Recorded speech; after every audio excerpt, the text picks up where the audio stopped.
Hello friend, I am Afreen. Welcome to Khan learning academy. तो स्वागत है सभी को अस्सलाम वालेकुम, नमस्कार, गुड आफ्टरनून।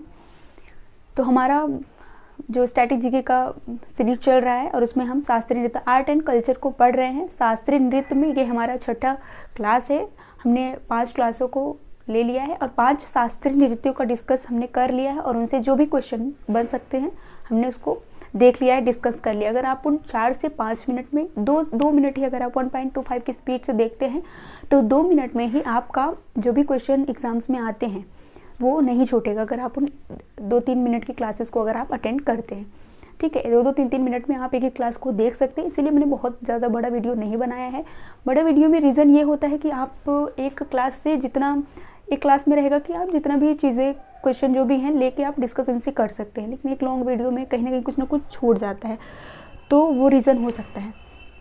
ठीक है, अभी बिल्कुल भी क्लियर है। हम एक वीडियो में लेकर के एक क्लास में सारी चीज़ों को क्लियर कर देते हैं।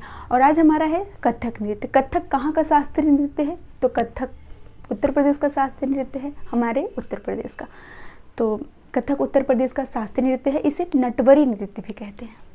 ठीक है, इसे कौन सा नृत्य कहते हैं? नटवरी नृत्य।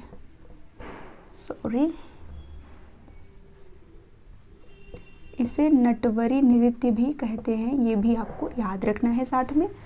कथक जो नृत्य है इसे नटवरी नृत्य भी कहा जाता है। कथक जो नृत्य है इसमें किस राधा कृष्ण की कथाओं को व्यक्त किया जाता है। इसमें जो है राधा कृष्ण की कथाओं पर ये आधारित होता है कथक नृत्य। और यह नृत्य का उपयोग जो है किसी भी कहानी को व्यक्त करने के लिए, किसी भी कहानी को सुनाने के लिए कथक नृत्य जो है नृत्य किया जाता है। ठीक है, किसी भी कहानी का अगर वर्णन करना हो तो इसे नृत्य के तहत एक कहानी का वर्णन किया जाता है। इस तरह से आप समझ सकते हैं। ठीक है, सेकंड जो चीज़ है, इसकी जो विशेषताएं होती हैं वो क्या है? घुंघरू और चक्कर। घुंघरू होता है कि पैरों में से घुंघरू बांध करके नृत्य किया जाता है, और चक्कर इसके जो है, चक्कर और घुंघरू दो इसकी प्रमुख विशेषताएं हैं। ठीक है, इसकी जो वेशभूषा है, वेशभूषा कैसी होती है कथक नृत्य की?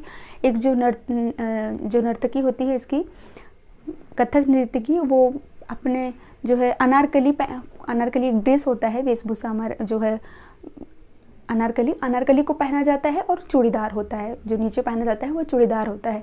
अनारकली और चूड़ीदार इसकी मुख्य वेशभूषा है किसकी? कथक नृत्य की। यही पहन करके नृत्य किया जाता है। ठीक है, ये क्लियर हो। उसके बाद इसमें राधा और कृष्ण का जो है वर्णन होता है इस जो है नृत्य के तहत। ठीक है, और यह नृत्य 3 शैलियों में किया जाता है। एक होता है आपका बनारस घराना, लखनऊ घराना, जयपुर घराना। ठीक, मैं लिख देती हूँ। 3 शैलियों में इसका 3 शैलियों में होता है। ठीक, 3 शैलियों में कथक नृत्य किया जाता है। 3 शैलियों में कथक नृत्य किया जाता है। वो 3 शैलियाँ कौन कौन सी है? पहला है आपका लखनऊ घराना, जयपुर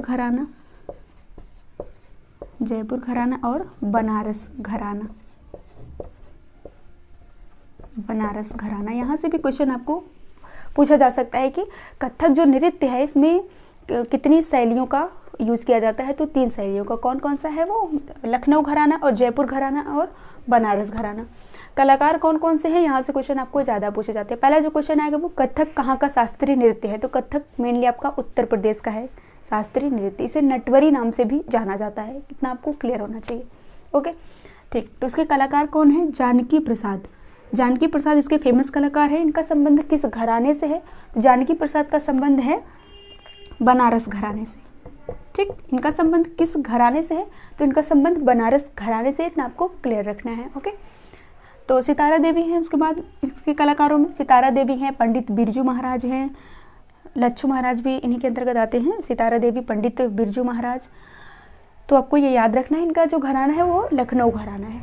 ठीक है, लखनऊ घराने से संबंध रखते हैं ये। सितारा देवी को आपको याद रखना है, बिरजू महाराज को याद रखना है, क्योंकि ये बहुत बार क्वेश्चन आ चुका है इनसे कि सितारा देवी जो है वो इनका संबंध किस शास्त्रीय नृत्य से है और किस घराने से हैं। तो इनका संबंध किस शास्त्रीय नृत्य से है? कथक शास्त्रीय नृत्य से। इतना आपको क्लियर रखना है। उसके बाद है अदिति मंगलदास, इनका भी संबंध किससे है, कथक नृत्य से है। शंभू महाराज और रोशन कुमारी, रोशन कुमारी मोस्ट इंपॉर्टेंट हो जाती हैं आपके लिए, जितना ही इंपॉर्टेंट सितारा देवी हैं उतना ही इंपॉर्टेंट आपके लिए रोशन कुमारी हैं। रोशन कुमारी अभी हाल ही में हुए 2023 में SSC GD का जो एग्जाम था उसमें क्वेश्चन पूछा गया था, रोशन कुमारी वाला ये भी पूछा गया था क्वेश्चन, और अदिति मंगलदास भी पूछे गए थे, सितारा देवी भी, बिरजू महाराज, ये तीनों जितने ही मैंने लिखे हैं सारे प्रीवियस ईयर में आए हुए हैं। ठीक, तो रोशन कुमारी को आपको याद रखना है, बाकी तो सभी को याद रखना है, बट एक होता है ना कि एग्जाम के नज़रिए से बहुत ज़्यादा मोस्ट इंपॉर्टेंट करके आपको याद रखना है। रोशन कुमारी का जो संबंध है वो कथक नृत्य से है। ठीक है, को याद रखिएगा। और ठीक, शोभना नारायण, शोभना नारायण का संबंध किस नृत्य से है, किस शास्त्रीय नृत्य से, शोभना नारायण का संबंध कथक शास्त्रीय नृत्य से है। ठीक है, तो ये थे कथक नृत्य के बारे में जो भी जानकारी, और इससे कोई भी क्वेश्चन आपका बनेगा तो नहीं जाएगा, क्योंकि कथक नृत्य से इतना ही क्वेश्चन पूछा जाता है, आपके इसी के अंदर में ही पूछा जाएगा, बहुत ज़्यादा ऐसा नहीं है कुछ अलग से पूछ लिया जाएगा। यही नृत्य होते हैं, यही कलाकार होते हैं, यही सारी चीज़ें होती हैं, किससे किसका संबंध है, क्या सारी चीज़ें हैं, 2 से 3 मिनट में आपका फंडा बिल्कुल भी क्लियर हो जाता है। ठीक है, बहुत बहुत शुक्रिया सभी का, मिलते हैं नेक्स्ट सेशन में।